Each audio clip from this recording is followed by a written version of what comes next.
Sir, as we look at our imports, which have increased by 9 to 10 times of our exports, we find that the major elements which have led to this shooting up of our imports have been first crude oil and petroleum products, which occupy now 70% of our imports. Mr. Finance Minister in the Associated Chambers of Commerce meeting yesterday gave the figure of 72% and he said that we must plan to bring it down to 60%. So the major components of our huge import bill are first the petroleum products and crude oil, and second the group of other items of maintenance such as fertilizers, edible oils, cement, etc. Now, Mr. Vice Chairman, my fourth point is that the import policy which has been announced in this House for this year does not deal with the main elements, these two groups of elements, namely crude oil and petroleum products and fertilizers, edible oil and cement, which are causing this huge deficit. We have got a good import policy, but it has nothing to do with the elements which are causing the main mischief in our trade balance. Let us summarize or recall what has been stated in our new import policy. The new import policy has removed 160 items from the open general license. It has shifted 42 from the restricted to the banned list, and it has placed 63 new items under the open general license. Now, if I am not mistaken, Mr. Vice Chairman, this import policy will reduce our imports this year from that of last year by rupees 100 crores.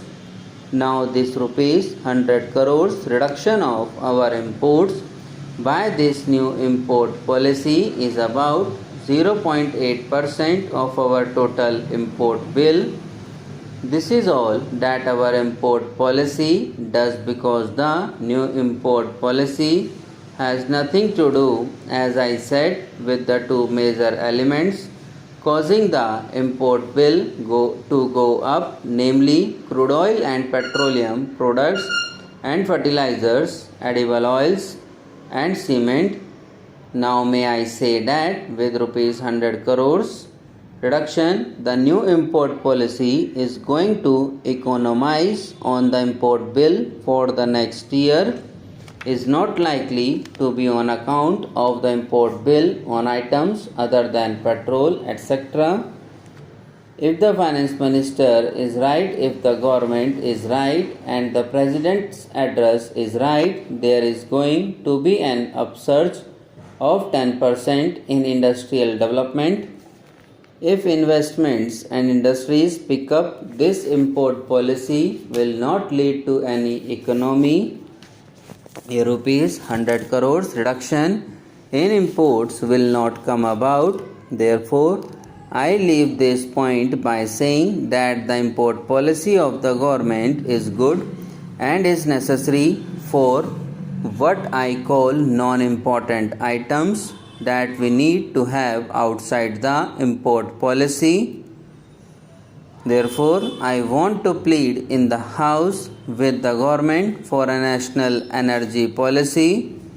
Mr. Vice Chairman, I am one of the economists who has studied the energy problem and published a possible national policy under which there can be at least 25% economy in the next year in our use of crude and petroleum products.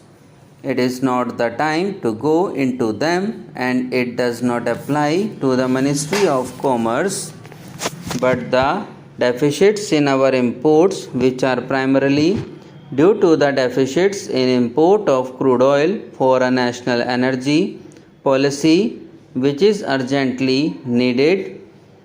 Once again, would plead for this, as this is one of the means of getting our imports in some sort of in line with our exports. As far as fertilizers, edible oils and cement are concerned, I do not see any reason why we are continuing these large and increasing imports of these items instead of utilizing the existing capacity of our units fully. The story of capacity utilization in fertilizers and cement companies for the last year makes sad reading.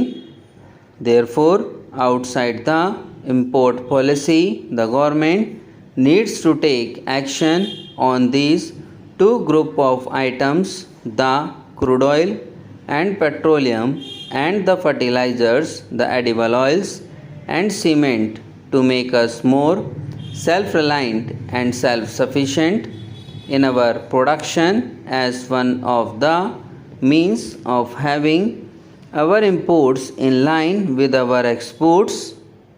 My fourth comment, Mr. Vice Chairman, is with regard to our exports. We have planned in the 7th plan for exports amounting to rupees 9800 crores, and the new policy which has been set forth comprises of more items placed under open general license, controls on a larger number of units removed, 12 items added to the banned list, making a total of 71 items, and 3 items decanalized also.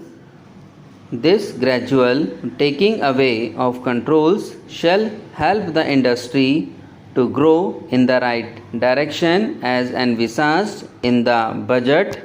Sir, as we look at our imports, which have increased by 9 to 10 times of our exports, we find that the major elements which have led to this shooting up of our imports have been: first, crude oil and petroleum products, which occupy now 70% of our imports.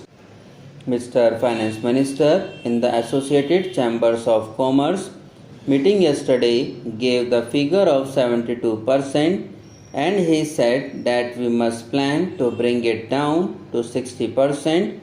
So the major components of our huge import bill are: first, the petroleum products and crude oil, and second, the group of other items of maintenance such as fertilizers, edible oils, cement, etc.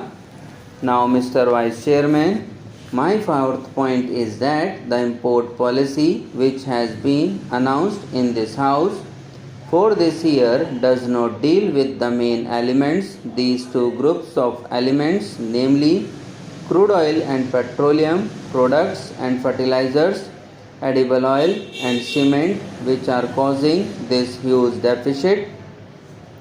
We have got a good import policy, but it has nothing to do with the elements which are causing the main mischief in our trade balance. Let us summarize or recall what has been stated in our new import policy. The new import policy has removed 160 items from the open general license.